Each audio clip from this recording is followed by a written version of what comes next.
to connect with them and pick them out, and pick them up. But it is very difficult. Imagine, struggling to try to make ends meet and just trying to get your kids off to school with, some food in their belly. So teachers and everybody else that connects with them is really important to try to help pull them along. Now, you mentioned people can contact the Somerville Homeless Coalition. How should they do that? Well, we've got a website like everybody else, right? So it's www.shcinc.org, or you can spell it out, SomervilleHomelessCoalition.org. Our telephone number is 617-623-6111. It's 617-623-6111. If anybody wants to talk and learn more about what we do and about homelessness in general, or how they can help, I would welcome them to call me or any of our staff. We're always looking for people that can connect with us because we need all the help we can get. And what type of volunteer opportunities are available? Well, there's lots of things that people can do. We need volunteers at our family shelter. That's a little more complicated. The family shelter volunteers all go through a training from an organization called Horizons for Homeless Children. It's a wonderful group in Boston. It gives a thorough education to people who want to volunteer so that they're sensitive to the needs both of the children and of the families. But we need volunteers at our adult shelter. Because of the increased need at our food pantries, we always need people to do food drives for us. That's non-perishable foods that we can store in our food pantry. We're actually in the process now of doing fundraising to buy a walk-in cooler. One of the things that we're concerned with, because people are so dependent upon the food pantry for a lot of their food, that we want to make the food that we're giving them more healthy nutritionally. And so we've got the capacity to access more fresh produce and fruit, but we don't have any place to store it. So right now I'm fundraising for a walk-in cooler and a freezer that we can put at our main food pantry to allow us to give much healthier food to folks. So things like food drives, volunteering. We have a couple of big events a year. We have a road race the first Saturday in October, and we have a dinner in April if people like to be engaged in, events like that. But if people call and want to help, we'll figure out someplace to plug them in. And with the holidays right around the corner, what do you need now more than any other time of year? Well, our big concern, of course, is that the children in our programs have a happy holiday. So we really reach out to both individuals and corporations to help us make sure that the kids have something under the tree. And if anybody's interested in, adopting a family or adopting a child, we have all the information that we can give them.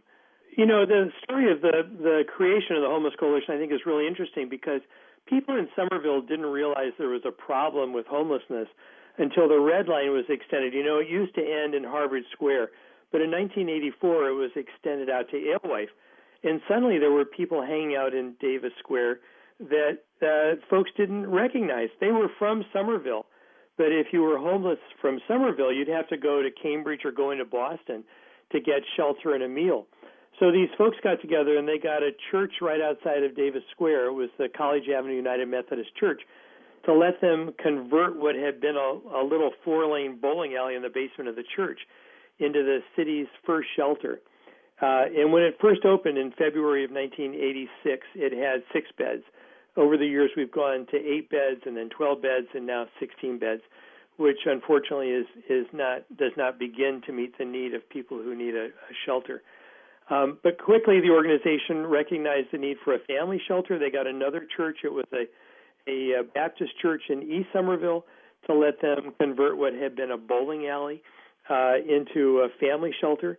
And those shelters have been filled, ever since we started.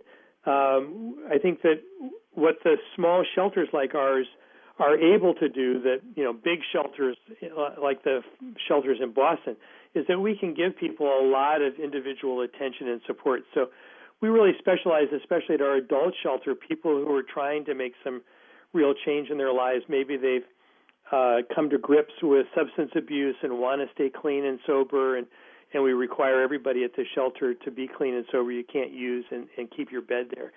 But we really will help people, identify what had caused their homelessness and then give them the supports they need and the direction they need to hopefully get out. And, it's while we wish the number of people we were able to help was, to get into permanent housing was 100%. It's really not possible because we don't have enough affordable housing, in our area. But last year, our 2 shelters and our case management program that works with anybody who's homeless in Somerville were able to get about 55% of the folks that they worked with out of homelessness and into permanent housing. In 1996, Project Soup was the first community meal program in New England. It started in 1969.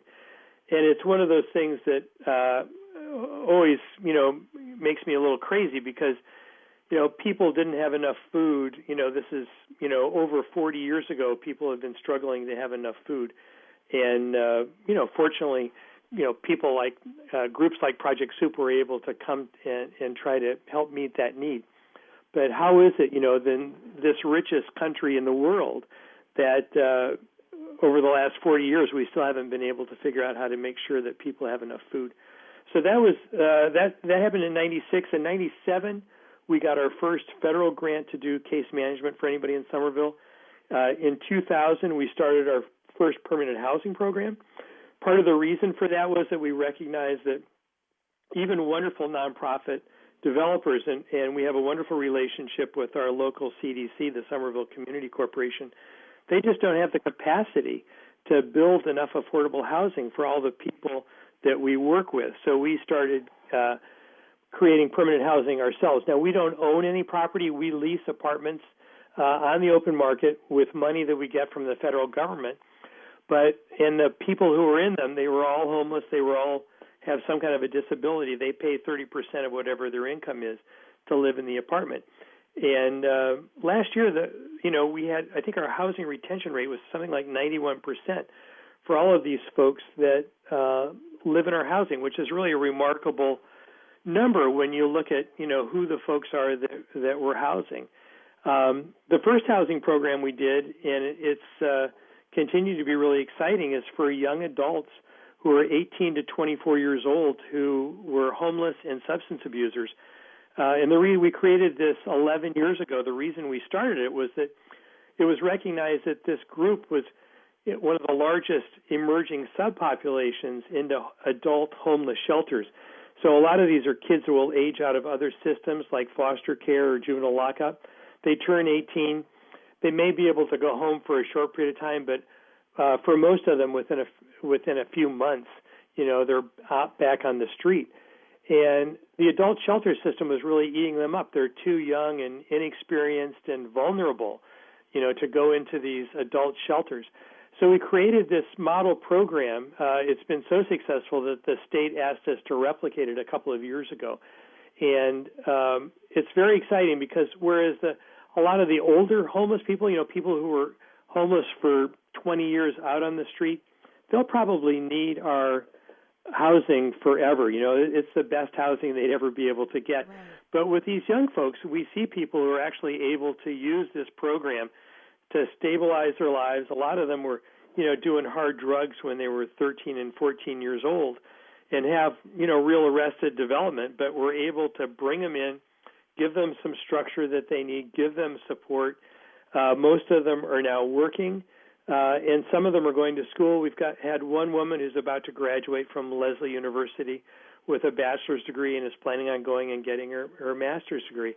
So it's exciting when you can see these young folks because they're actually able still to make some changes radical enough in their lives so that they can rejoin society, and become productive members.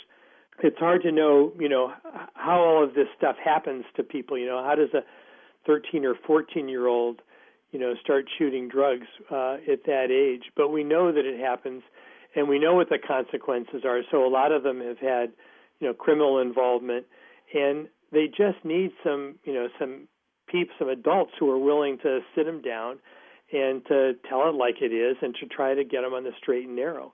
So when we see those kids who are actually able to use the program effectively and then move on with their lives, and even our older folks who are able, to stay successfully housed after so much time and abuse on the streets, it's very rewarding.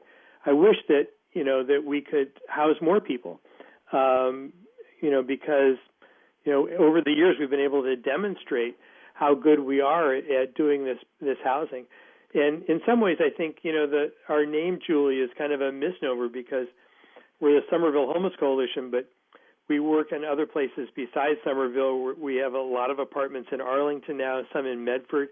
And as I said before, that, people from other communities where they don't have homeless services like Belmont or Winchester, if they get in trouble, they come to us. Most of our work now is not with people who are homeless. Most of our work now is housing people that used to be homeless. And unfortunately, I don't know how this happened, but we were never a coalition. The name is a real misnomer. The coalition was a group of local activists and faith community that got together in 1985 to create the organization, but we were never a coalition. So it's exciting to see what we can do with the resources we're given. I wish that we had more resources to help more of the people who are coming to us in need. And there's a lot of discussion now about should there be another stimulus package. We know how good that first stimulus package was to people who were at risk of losing everything because they lost their jobs. And again, it costs everybody. It costs the government, it costs society, and it certainly has a terrible impact on families to become homeless. So doing whatever it takes to keep them housed is in everybody's best interest.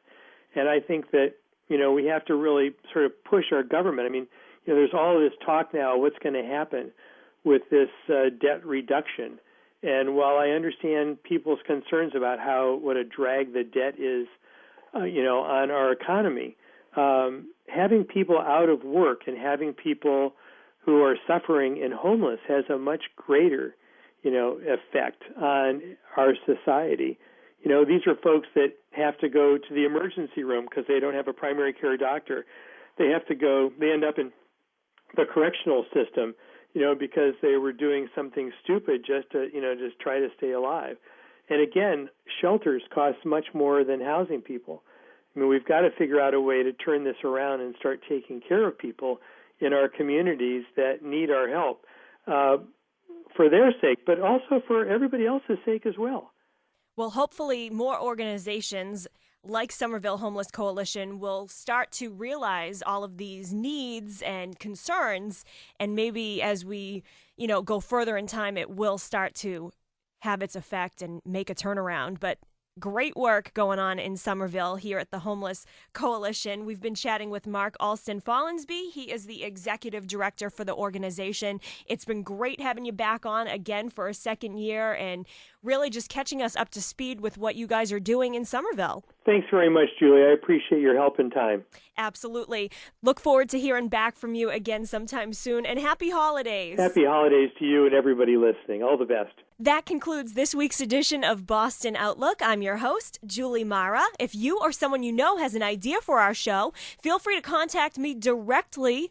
That's Julie, Julee, Marra, Marra, at cbsradio.com. That's Julee, Marra, at cbsradio.com. Also, friend us on Facebook, Boston Outlook WODS on Facebook. Get us there, send your requests, and be sure to tune in next week as we are back for another edition of Boston Outlook, Sunday mornings at 6:30 on 103.3 WODS. Enjoy the rest of your weekend.